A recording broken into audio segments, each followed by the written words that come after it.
We're live. Hello, everyone. Welcome to today's LinkedIn Live. I'm Sheldon. I'm part of the team here at Utopia Experience, where we produce conferences and galas all over the country. But more than just running events, we're also obsessed with studying them. We want to figure out what works, what flops. We want to know what makes people light up, what makes people check out. And that's exactly why we're here today. We're all about bringing in some of the sharpest minds in the event world who live and breathe events just like you. So I'm here to help guide the conversation. Keep an eye on your questions, leave them in the chat, and make sure that we can pull out the best insights for you. We keep this short, packed with real takeaways, no fluff, just about 20 to 30 minutes of insights that you can listen to on a work break, a treadmill walk, or if you're traveling, we're happy to have you. So we're going to jump right in. Today's topic is Inside the Event Producer's Playbook, Smart Strategies for Unforgettable Events. And leading today's conversation, as always, is Joey Goon. He's the president here at Utopia Experience. And we're joined today by Evan Babins. Evan has worked He's got over 10 years experience in corporate event production. Throughout his career, he's worked across live, virtual, hybrid event spaces, honing his craft as a top tier event industry trendsetter. He's produced events all over for world-class clients, including Nissan Canada, TD Bank, Intuit Canada, among others. Evan has also been recognized by industry leaders like BizBash, EventTex, and Special Event Magazine for his innovation and influence in the event production space. Evan, we are very, very excited to speak with you today. I can't even speak. I'm so excited. I'm very happy to have you. I'm happy to be here. Thanks so much for having me on. Evan, I know Joey's got a lot of questions for you, so I'm going to dive back into the green room. But if you need anything, I'll jump right back in. Sounds good. thank you, Sheldon. Where do you want to start, man? Do you want to start with maybe your background in audiovisual, and then we could evolve into like where you are today and why you jumped to the other side of the table? Yeah, absolutely. So first, I want to kick it off by, this is not an AI pre-recorded conversation because my video is severely lagging right now. My video card or my Wi-Fi here is not great. So this is all real. This is like happening live. There's no AI robots here. So just want to throw that out there off the top. I don't just know. in case. I beg to differ. I feel like based on with the background that Sheldon just gave, that you are like my personal Claude AI trained AV agent. Hilarious. Yeah, I wish that was the case. I could be so much more productive if that was really the scenario. So my background is really I call it sort of the 360-degree view of the industry. I started off in 2005 in the AV production side. So a friend of mine and I opened and worked at, which is still in existence, an AV company here in Toronto. I then took that to hospitality, worked in hospitality for a long time. So event venues, managing front end event management, managing operations. Then went to corporate event production, where I was focused in on the AV and technical side of big format, large format client experiences and conferences.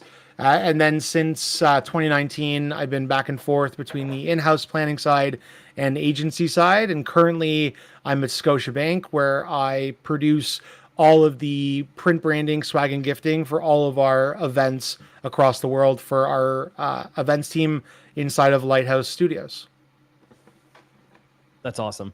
Since you have such a robust experience, I just want to open it up to you. Like, where I know that, so my followers personally on LinkedIn and the people that tune into our Utopia channel are really interested in tips and tactics on mastering vendor relationships. I know that was a hot button topic for you as well. So perhaps we start there and just unpack, like, just with your experience being on both sides of the table, what is your philosophy when it comes to building those long-term vendor relationships, and how can people maximize strategic partnerships as they're moving from venue to venue and their conference or summit moves from place to place every in different years? Yeah, so I think we got to break this down a little bit as we start off. So I think the first breakdown you have to figure out is the difference between a partner and a vendor. And the way I describe it and the way I define it is a vendor is a one-off company who you have to work with. Let's say there's an exclusivity clause in the venue or wherever you are, and you have to use that company. A partner is someone who you've worked with, time and time again, who you trust them, they trust you. You know that if you pick up the phone at 2:00 in the morning the night before that event, they're going to answer the call and they're going to make it happen night or day, no matter where it is and when it is. So I think once we sort of have that delineation, let's focus in on the partner side of that equation, because that's really where the sort of the meat is, and where like you get the best results and the best, you get the best value on the partner side. And so when you're looking for a partner, and when you're trying to do your research on whether it's a new city, a new country, somewhere you haven't worked in before, obviously the best place to start is your network, right? Like, who have people worked with? Who can you be referred to? Who can someone give you a good, story that they worked with in the past with? And that's your kind of first stop. Once you get past that channel, then you go into, different, if you're in an event community on Slack, or if you're in a groups on LinkedIn, those are all great places to sort of go as your secondary search. And then, your third level is, your Googles, your Chat GPTs, all of those kind of things. But there's no direct personal connection that you can get from that world. So I would say in that order is sort of when you're starting to look for somebody to work with, that's like sort of your top three sources to go to. Yeah, I love the distinction between a vendor and a partner. There's one particular instance comes to mind where there was a keynote speaker that one of our clients brought in, and the keynote speaker had just landed this big opportunity that they wanted to share with the audience. And so that meant that their slides were going to change, and this new video that their editing team had just put together was to be inputted into their slides before they stepped on stage at 8:30 the next morning. And so our production team was on site, from 11:30 p.m. till, past midnight at 12:31 in the morning, redoing all of the pre-programmed, and you get this as an AV guy, but it's like all of the program slides that are already ready to go and live. It's like, we're not just pulling it from a PowerPoint. There's actually, in Pro Presenter, it's like everything is already loaded and ready to go. And we had to can the whole thing and redo it all. But like, that's what your partners are going to do for you. They're going to go to bat for you no matter the time of night or day. I love the distinction there between vendor and partner. Can you think of how, where do we go with the loyalty? So balancing loyalty with exploring new vendor options, because this is something that you brought up a moment ago. You have a partner that you've worked with for a very long time.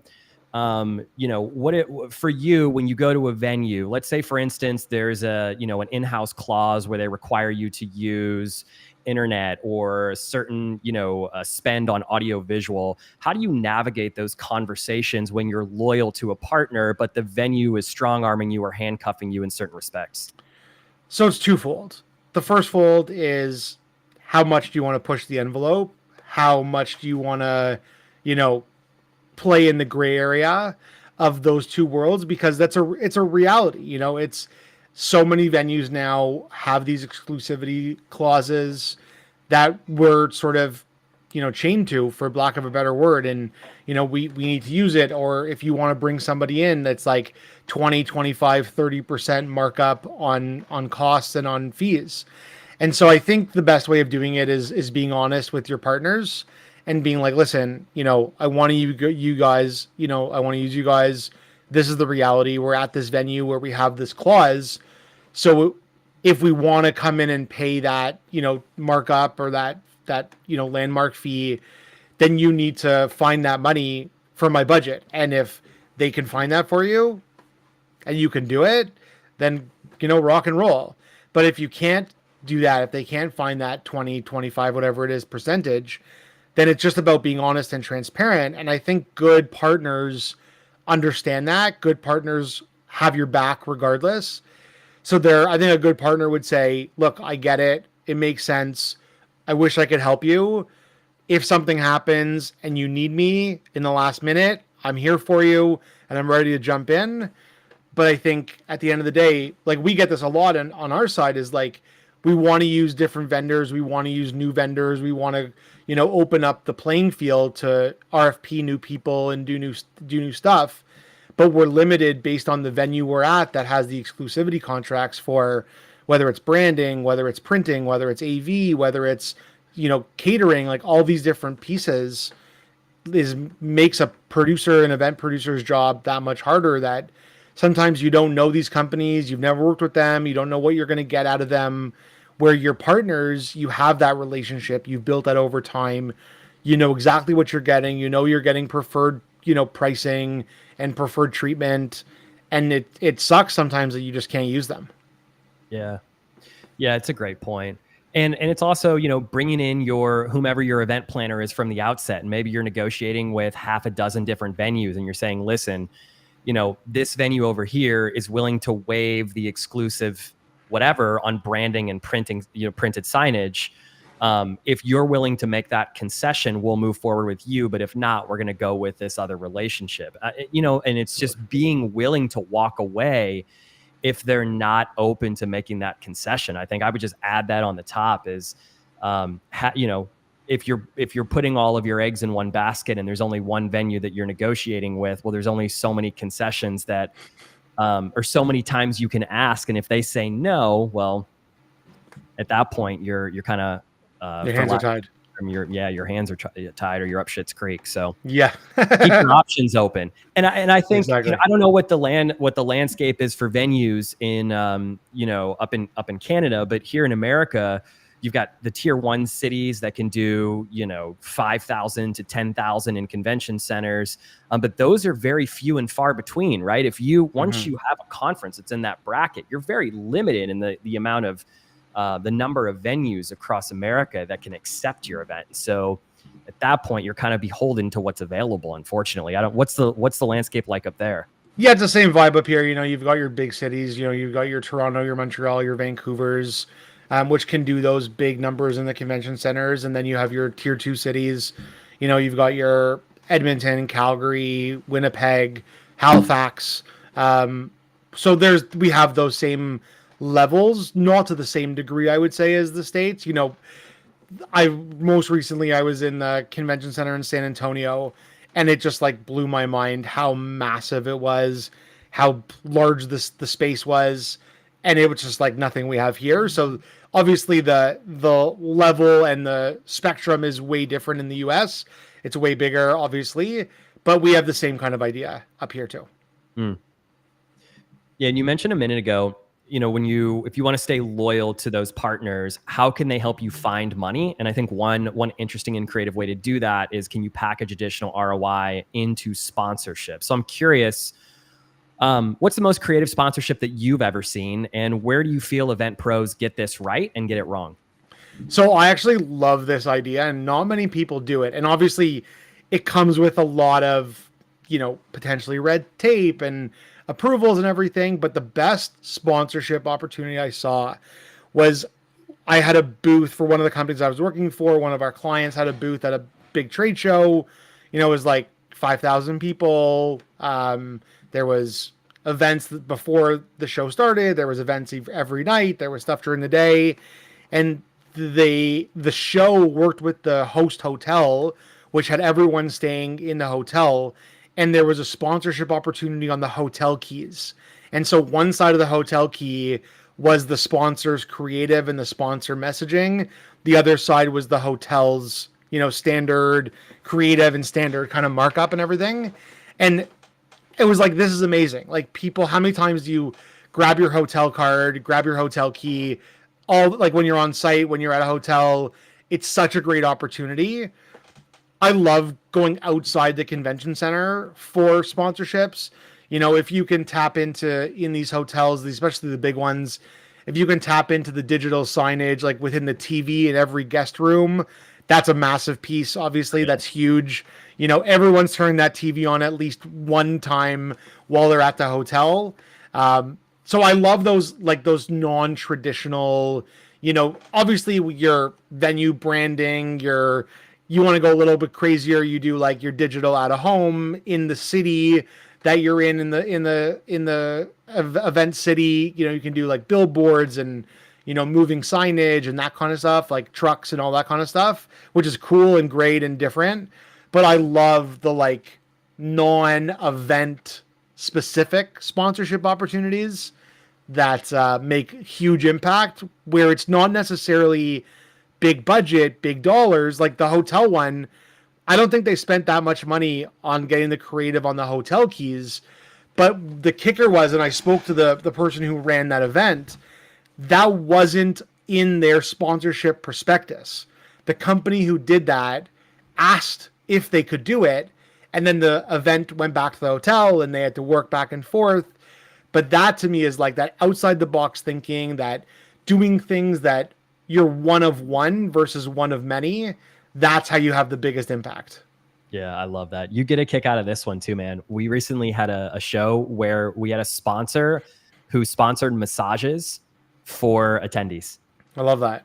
So in the lobby, we had screens. You mentioned digital screens. There was a QR code. It said all attendees that are registering for this conference, scan the QR code. They scanned it, and it was a quick 60-second message from the sponsor welcoming them to the hotel and saying, my company's paid for massages, or, a 15-minute facial or a hand massage or a quick back massage. Scan this QR code and schedule your time, because we know that you've got, the travel of stress and delayed flights and baggage and all the things.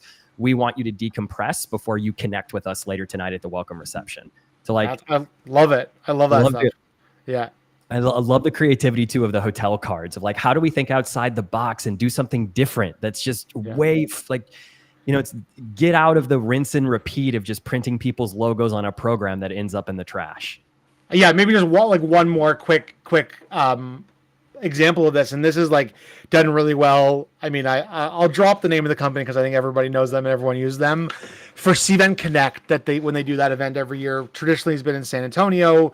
Next year it's moving to Nashville. What they do really, really well, which I really love, and not many big conferences like that do, is they'll do signage and they'll do branding at the host airport of the host city, which I love. And I love that when you walk off the plane and you're walking to get your bags, you're already seeing the event branding. You're already seeing, event specific stuff. So you're like, get off the plane. You're like, okay, now I'm getting excited. I'm in the airport still, but like the hype is starting. And Cvent does this like super well. And they obviously have, mega budgets and whatever for branding, especially for Cvent Connect. But it's such a great idea that people can sort of take and use and scale down, scale up, depending on like what you have in terms of marketing numbers and marketing dollars. But again, like getting outside of, like you said, the traditional, floor stickers or pull-up banners at the entrance of the hotel, like get out, do something different, come up with some new ideas, and then make a difference and make a splash in a way that works for you and your budget. Because of your background, Evan, I'd be curious. So sitting behind me here, I've got a bunch of some of my favorite books. And one of my favorite books is by the late John Ruhlin, who unfortunately lost his life last year. And his book is Giftology. But because of your background with intentional gifting, I'm curious to get your perspective on how a gift has transformed a sponsor relationship.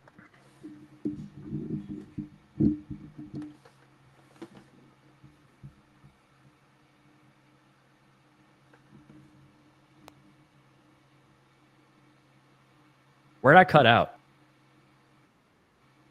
A sponsor gift. Okay. That's really interesting. My internet has never cut out. And here we are thinking of the thing. Again, we're here. Shitty, right? Again, we're here. We're here. We're here. This is real life, people.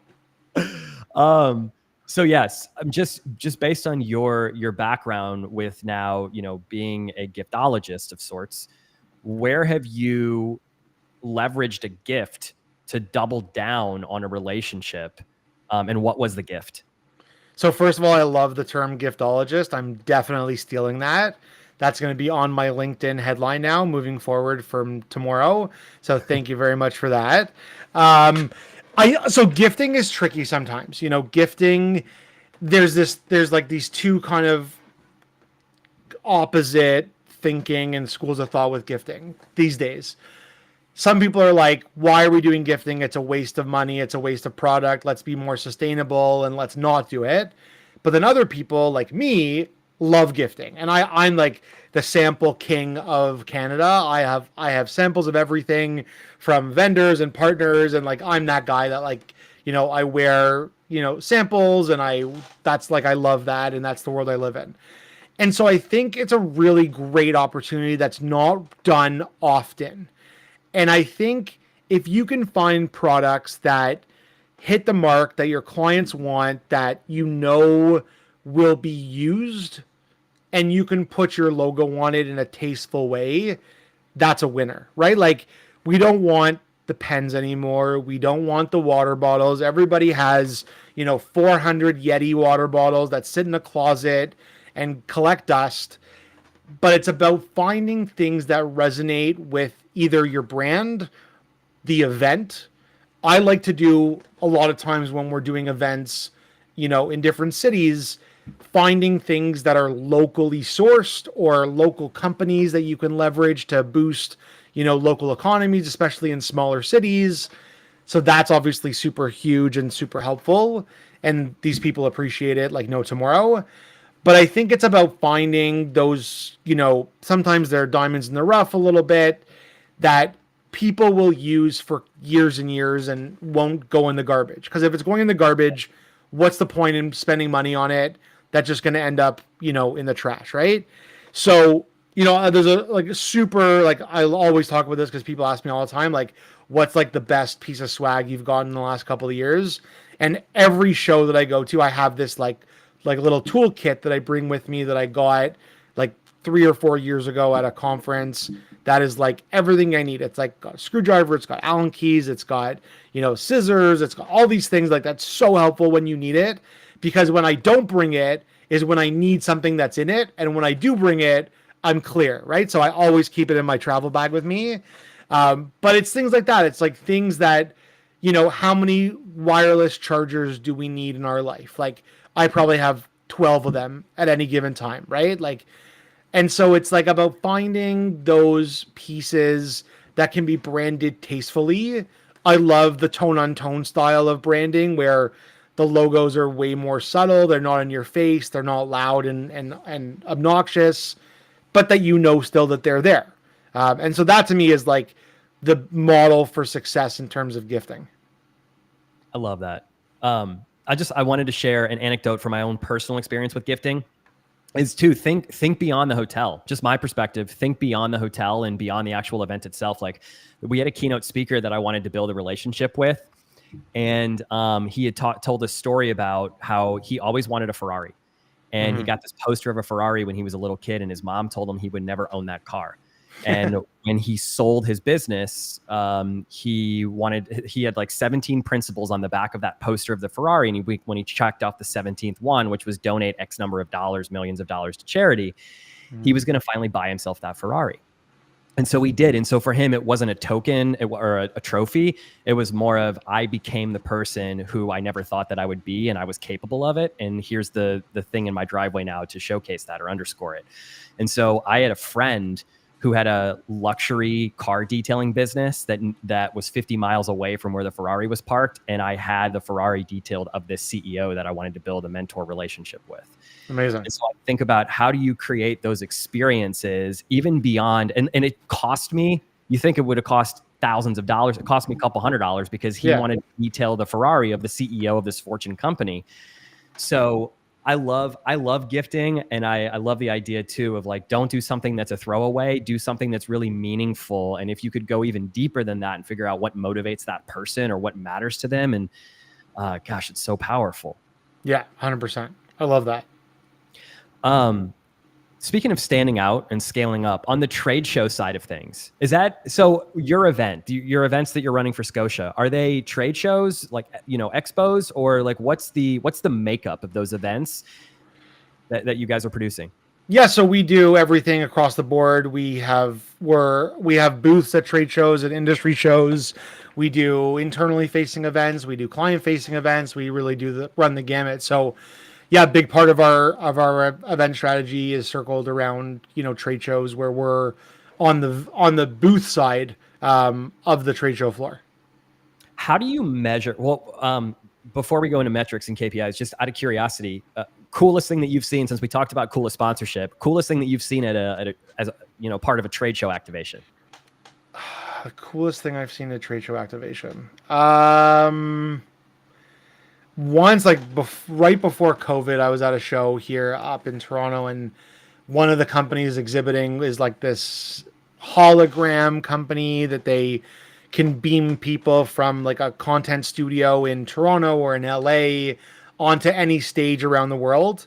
and you actually, as part of their like experience, you could go into like they've created on site mobile studio that you could go in to do this hologram activation, and then like your teammates or other people that were walking by the booth could see you and hear you, and it could be a two-way dialogue. So that was like super cool. This is like way before, like this was like 2018 probably. So like before we were like AI and all that AR, VR, all that kind of stuff. So that's been way before that. So that was super cool.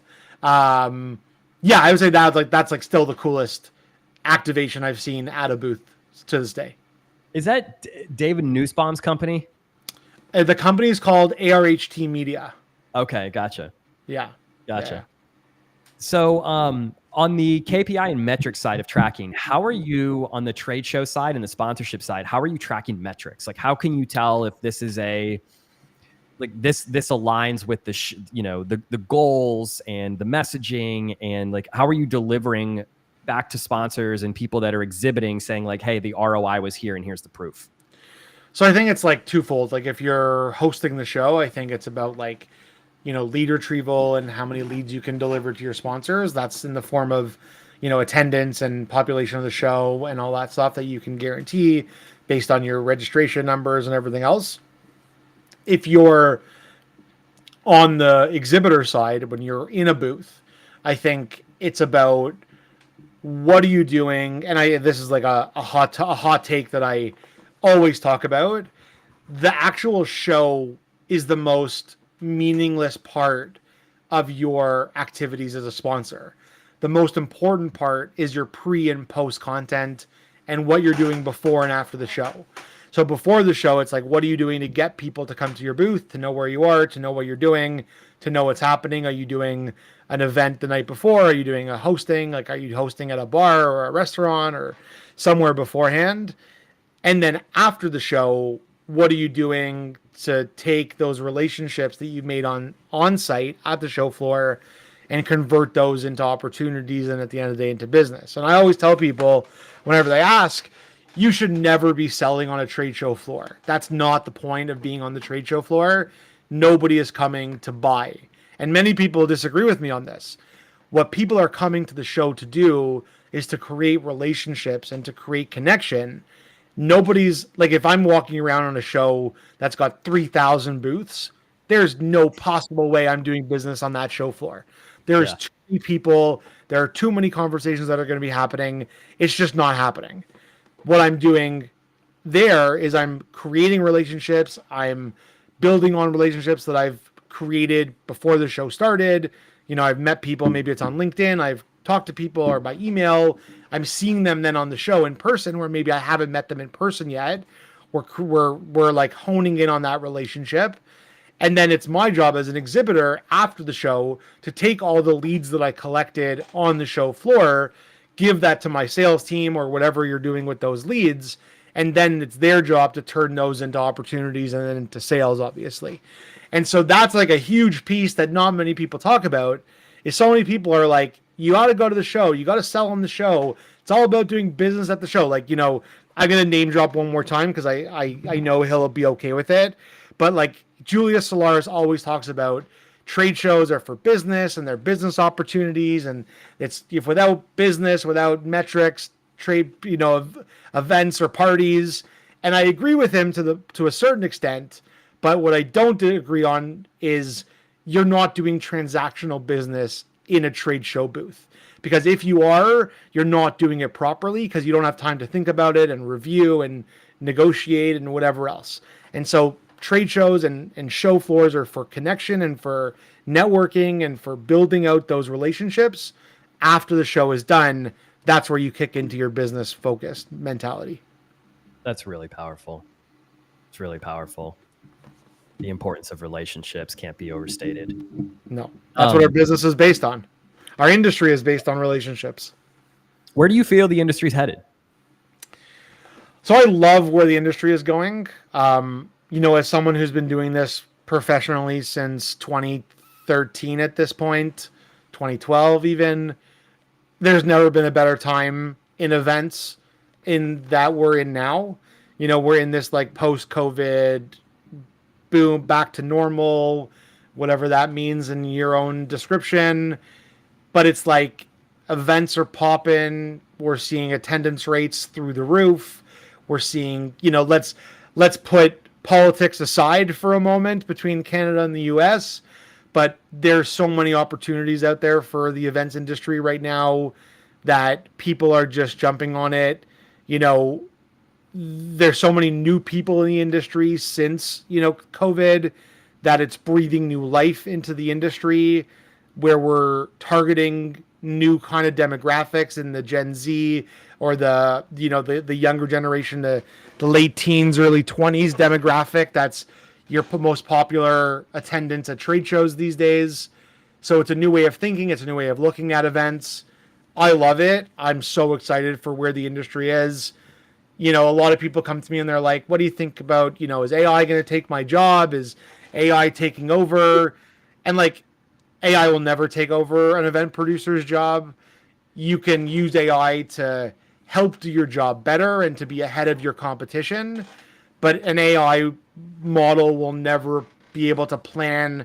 It may be able to plan an event, but will never be able to execute on an event and deal with live curveballs that happen. And that's where I know we're safe from the AI revolution and taking over our jobs. But I love where the industry is, and I love where it's going. Love it, brother. Last question, selfishly, what industry events can I meet you at in real life over potentially in the next 6 months? Like where are you going to be? Yeah, so great question. I would have had a better answer for you a couple of weeks ago, but my plans changed for the next couple of months.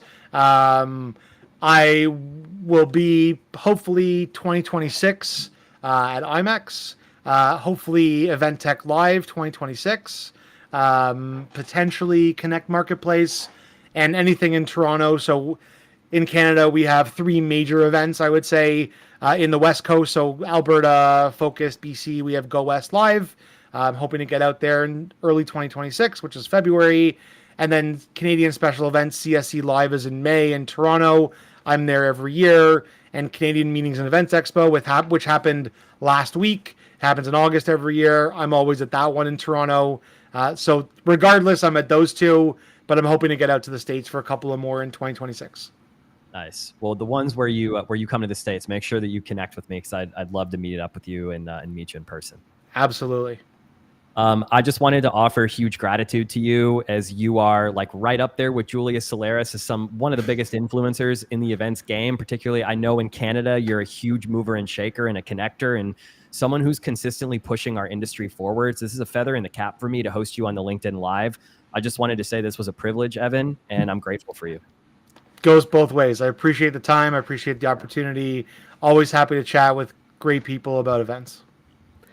Yeah, and I wanted to second that as well. I thought you gave some really incredible insights. I love the idea of pushing back, against the red tape and be a one-of-one idea, in marketing and branding. That's what sticks out. And I really love a lot of the insights you gave with us. And something you might have noticed with one of Joey's questions earlier, talking about books, we're all pretty voracious readers at Utopia Experience. And so we want to kind of close it off with all of our guests and ask, is there a book on your to-read list that you're really excited to read? What kind of book is next up for you? I'm going to give a very honest and transparent answer. The most amount of reading right now is reading books to my 2 and 5-year-olds. Yes. So I was going to say my 5-year-old, my 5-year-old just turned 5 last week. He got a whole bunch of new dinosaur books that he's really into and space books that he loves.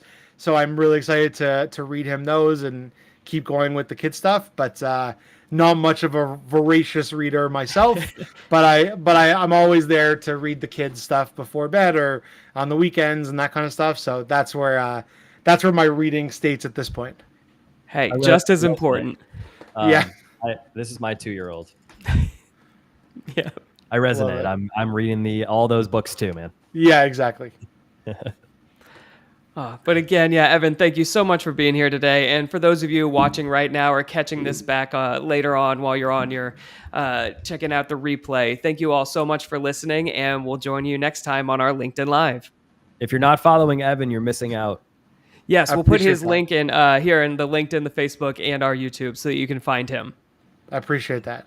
Thanks for the time, Evan. Appreciate you, man. Thank you.